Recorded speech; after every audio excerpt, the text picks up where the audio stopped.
नमस्तुभ्यम। आप कल बात किए थे वैदिक सभ्यता में, वैदिक सभ्यता। एक बात जो अक्सर हम लोगों से कही जाती है कि वैदिक सभ्यता में वेदों में 4 वर्णों का उल्लेख है।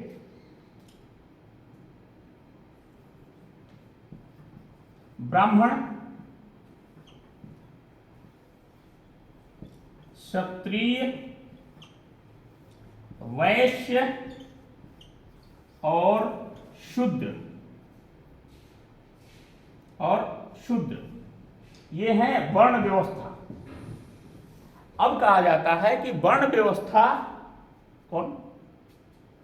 अब कहा जाता है कि वर्ण व्यवस्था ये जो है, इस चीज को समझिए, ये वर्ण व्यवस्था it is not a casteism, ये जातिवाद व्यवस्था नहीं है, ये वर्ण व्यवस्था है। और उसी वेद में लिखा है कि काम के आधार पर उनका वर्ण चुना जाता है। अब यहां एक बात आपसे डिस्कस करना जरूरी है, क्योंकि ये सब चीजें समझनी चाहिए आपको भी। सबसे पहले कहा जाता है कि ब्रह्म ये कार्य पर निर्भर था, यानी जो ब्रह्म के कार्य में, ये इसको हटा दें, ठीक है। ये जो ब्रह्म के कार्य में जो लीन था वो हो गया ब्राह्मण। शिक्षा, पूजा, पाठ वो ब्रह्म के कार्य में लीन था। क्षत्रिय, यानी क्षत्रिय से मतलब समझिए छाता। छाता क्या करता है? रक्षा करता है। क्षत्रिय शब्द से आया है छाता। क्षत्रिय यानी रक्षक। वैश्य यानी व्यापार। शूद्र यानी बाकी जो और काम है। अब आप यहां कहेंगे कि नहीं बाकी, भाई साहब हर किसी की जरूरत है इस समाज में। जूते सीने वाले की भी उतनी ही अहमियत है जितनी चंडी पाठ करने वाले की है। इस चीज को समझिए। तो बाकी जो साफ सफाई, बाकी राज्य काज का संभालना, ये हो गया शूद्र। ये अन्य कार्य में आए हैं, अन्य कार्य। अब आपको एक चीज बताते हैं, जो ब्रह्म के कार्य में लीन रहा वो ब्राह्मण। जो क्षत्रिय यानी जो छाता के तरह समाज का रक्षक बना रहा, राज्य का रक्षक बना रहा, वो हो गया क्षत्रिय। जो व्यापार, अर्थ हमेशा जरूरी होता है, ये आज भी कहता हूं आप लोगों से। पहले सामाजिक युग था, अब आर्थिक युग है। पैसा कमाइए, पैसा जरूरी है। और पैसा दो चीजें हैं, या तो पैसा रहेगा तो पावर होगा, पावर होगा तो पैसा होगा। ये दोनों एक दूसरे के पूरक हैं, इस चीज को समझिए। पावर, भगवान विष्णु पावर के द्योतक हैं, शक्ति के। कोई काम जिससे नहीं होता है उनको वो निपटाते हैं, वो चाहे मोहिनी बनकर करें, चाहे नरसिम्हा अवतार लेकर करें, या राम बनकर करें, या कृष्ण बनकर करें। और जहां विष्णु है वहां लक्ष्मी हैं ही, रहेंगी। इसलिए अपने आप को सशक्त बनाइए। आर्थिक युग है, पैसा कमाइए, बहुत जरूरी है, बशर्ते गलत तरीके से मत कमाइए। अब आप कहेंगे कि सर मेहनत करके, मेहनत एक होता है फिजिकल लेबर करिएगा, मजदूरी मिलेगी 300 रुपए रोज, 400-500 रुपए रोज। कुशल अर्धकुशल मजदूर हो गए। तो जरूरत है मस्तिष्क से मेहनत करिए, दिमाग लगाइए। लिज्जत पापड़ जैसी कंपनी जिंदगी भर पापड़ बेचती रहती तो फिर कोई नहीं जानता। लिज्जत पापड़ एक बहुत बड़ा ब्रांड बना, उसने मार्केटिंग को समझा, आज के आर्थिक युग को समझा, और तब लिज्जत पापड़ ब्रांड बना।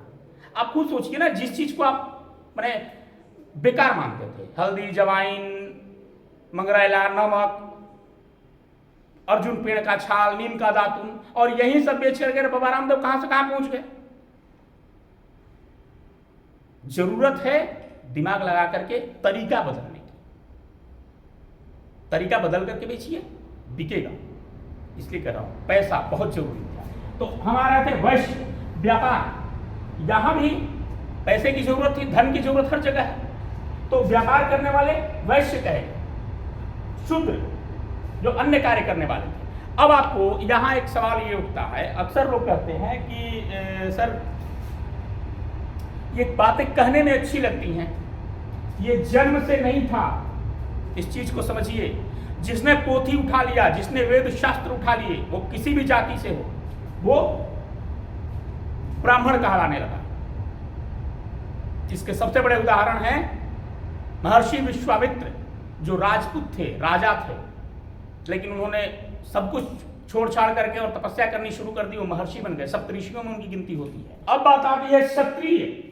तो क्षत्रिय में अक्सर जो रक्षक था समाज का, राज्य का, वो चाहे किसी भी कोई भी व्यक्ति हो, जिसने तलवार उठा लिया वो क्षत्रिय हो गया, जिसने अपना पौरुष साबित किया वो क्षत्रिय हो गया। अब सवाल अक्सर लोग करते हैं कर्ण का, कि कर्ण को द्रोणाचार्य ने क्यों नहीं शिक्षा दी, भगवान परशुराम ने क्यों श्राप दे दिया। भाई साहब इस चीज को समझिए, कर्ण को क्षत्रिय माना गया, और क्षत्रिय था वो तो सबको पता है, लेकिन क्षत्रिय माना गया। यदि ये बहुत कम लोगों को पता था कि नहीं भाई कुंती के पुत्र हैं वो, लेकिन यदि कर्ण क्षत्रिय नहीं रहते तो उन्हें महाभारत युद्ध में लड़ने की अनुमति दी जाती क्या? नहीं दी जाती ना। तो ये जितने चीजें, इसको सोचिएगा, समझिएगा, तब समझ में आएगा कि नहीं वर्ण व्यवस्था थी, वो काम के आधार पर डिवाइड था। आज भी वो वर्ण व्यवस्था है, क्लासिफाइड है। एक class 1 officer, class 2 officer, class 3 officer, चतुर्थ वर्गीय कर्मचारी। क्लास 1 ऑफिसर के सामने चतुर्थ वर्गीय कर्मचारी नहीं बैठता है। जो ही वो आएंगे तो साहब है भाई, कुर्सी छोड़ के हम खड़े हो गए, तो आप कहिए कि नहीं ये तो गलत है, ये तो जाति व्यवस्था है। नहीं, इस चीज को समझिए।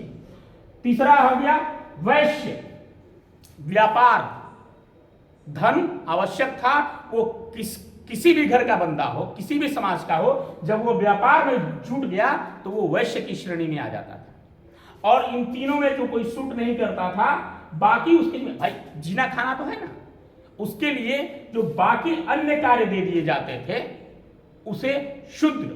अब इसको बहुत लोग बोलते हैं कि नहीं नहीं, क्षुद्र शब्द से शूद्र बना है। क्षुद्र और शूद्र में बहुत अंतर है दोस्त। क्षुद्र और शूद्र में बहुत अंतर है। नहीं तो एक रत्नाकर नाम का शिकारी सदी का, उस युग का सबसे बड़ा कवि और लेखक नहीं बन जाता, महर्षि वाल्मीकि नहीं बन जाता। आपकी क्राइटेरिया चेंज हो सकती थी उस वक्त भी। कब? जब आप अपने काम का तरीका बदल। आज भी एक सिपाही है और यदि एग्जाम दे लेता है पीसीएस बन जाता है, भाई डीएसपी उसको बनाया जाता है ना, वो अपने काम का तरीका बदल लिया। उस वक्त भी ये क्वालिफाइड जो कर गया उसमें वो बन जाता था। ठीक है, चलिए ये रही वैदिक सभ्यता में वर्ण व्यवस्था। अब कल और मुद्दों पर बात करेंगे। जय हिंद।